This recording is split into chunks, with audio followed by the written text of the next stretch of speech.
काही लोकांकडे इतका कॉन्फिडन्स असतो ना, ते मला येऊन सांगतात की माझ्या पोर्टफोलिओ मधला हा स्टॉक बघ, हा 100% मल्टीबॅगर होणारच आहे. अरे पण तू कधी चेक केलंय का की त्याच्यामध्ये मल्टीबॅगर होण्याचे गुण आहेत का?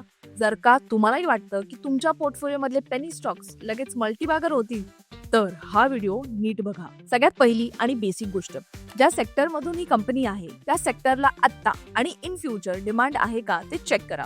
इंडस्ट्री अपॉर्च्युनिटी किती मोठी आहे ते बघा.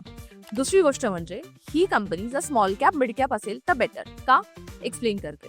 2,000 कोटीची कंपनी 10,000 कोटीची बनवणं सोपं आहे कम्पेअर्ड टू 2 लाख कोटीची कंपनी 10 लाख कोटीची बनवणं. कोणतीही कंपनी मोठी बनण्यासाठी, मल्टीबॅगर बनण्यासाठी त्याला एक पुशची गरज असते. मग ते स्ट्रक्चरल शिफ्ट असेल, गव्हर्नमेंट पुश असेल किंवा एक्सपोर्ट अपॉर्च्युनिटी असेल. या 2 क्वालिटीज व्यतिरिक्त अशा बऱ्याच गोष्टी आहेत ज्या तुम्ही मल्टीबॅगर स्टॉक्स चूज करण्याआधी चेक करायला हव्यात. जर का तुम्हाला ती लिस्ट हवी आहे तर कमेंट करा येस आणि आम्हाला फॉलो करायला विसरू नका.